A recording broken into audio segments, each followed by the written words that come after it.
For years, I've coordinated book clubs for youth in detention. These are smart teens, but difficult to reach. I started off with the traditional book club model. You know the type. You all read the same book, you discuss the same questions. I was working with a unit that had different ages, reading levels, cultural backgrounds, and for some, reading was not their first language. I was having a hard time reaching these teens. Literacy is not one size fits all. And for some of these teens, reading was nowhere near the top of their priority list.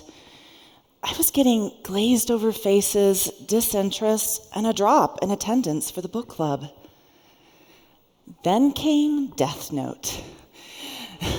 Death Note is a manga. It's a type of graphic novel from Japan, and it's the story of Light Yagami. Light possesses the Death Note. It's a black notebook, and whomever Light writes in that notebook, they die. Soon, life came back into these students' faces, and we are not just discussing the plot of the book, but morality, social issues, the images, so much more. Soon, the kids were reading bins and bins of books. This particular unit read so much that their reading gains increased compared to other units. 2 book clubs expanded to 6, and the kids continue to read. One teen told me, "I never read until I came here, but I sure will read once I get out." The success of Death Note wasn't just the story, but the format. Death Note is a graphic novel. It's sequential art in novel form, and it can be fiction, nonfiction, all sorts of different genres, and for all different ages. It's similar to a comic, and I doubt many of you have read them in school. I know I was never assigned any. Death Note and other graphic novels are based on fandoms. If you're unfamiliar with the term fandom, think about what gets you excited. What's that book you've read over and over again? You can't get enough of it. Or that TV show you just can't wait till the next season comes out. Or that movie, and when you see it in the theaters, you're so excited, you go online and tell all your friends. Everyone has a fandom. You might just not call it that. Graphic novels and the fandoms they described aren't just fun, they're a tool for learning. Richard Mayer's multimedia principle says that people learn better from words and images than just words alone. Graphic novels work with the multimedia principle, providing both that word and the image. It's theorized that you have 2 separate channels in your brain for processing information, auditory and visual. Each channel only has a limited capacity to process information. Look at these pictures. When you see them, your brain retrieves the concept of a dog both as a word and an image. You know what it is both ways. If you forget the image of a dog but still remember DOG, you're still good. And if you forget the word but still remember the image, you're still less likely to forget it. Graphic novels work with the word and the image on those 2 different channels. They're also wonderful for illustrating slang and cultural concepts that you can't get through words alone. Most concepts are more complicated than dog, which is why graphic novels are so important. Learning is an active process. It involves channels in our brain, memory comprehension, but in my opinion, the most important part of learning is engagement. We learn when we care. And graphic novels and fandoms provide some of the best tools for engagement. I've also worked with another student in detention who loves superheroes. He struggles in school, but he's read all the major comics and storylines and all the different characters.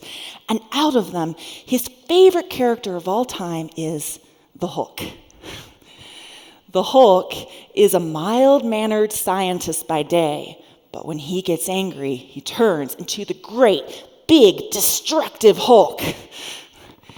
What stands out about the Hulk is not just his size, but that he's a flawed character. This teen says, a lot of superhero characters are flawed, but can be good and do good things, and that's a comfort.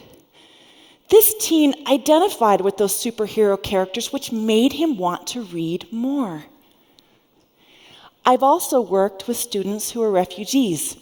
One day, I brought a big bin of graphic novels into them. Even though English wasn't their first language, they immediately knew what the red S symbol meant. Superman. They were excited to read the books, but they were also excited to know that Superman was a refugee. What character do you identify with? What's your fandom?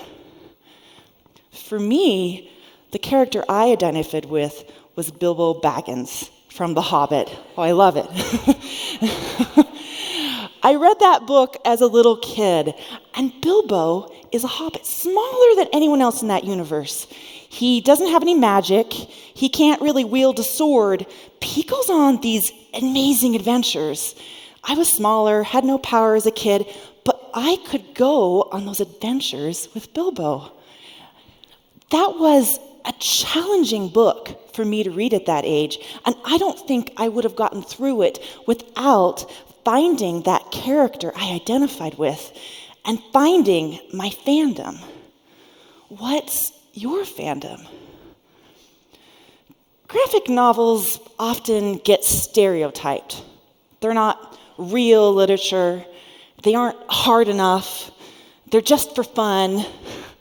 But how I see it, what you find fun, you stay with. I see graphic novels not just as a tool for learning, but for living.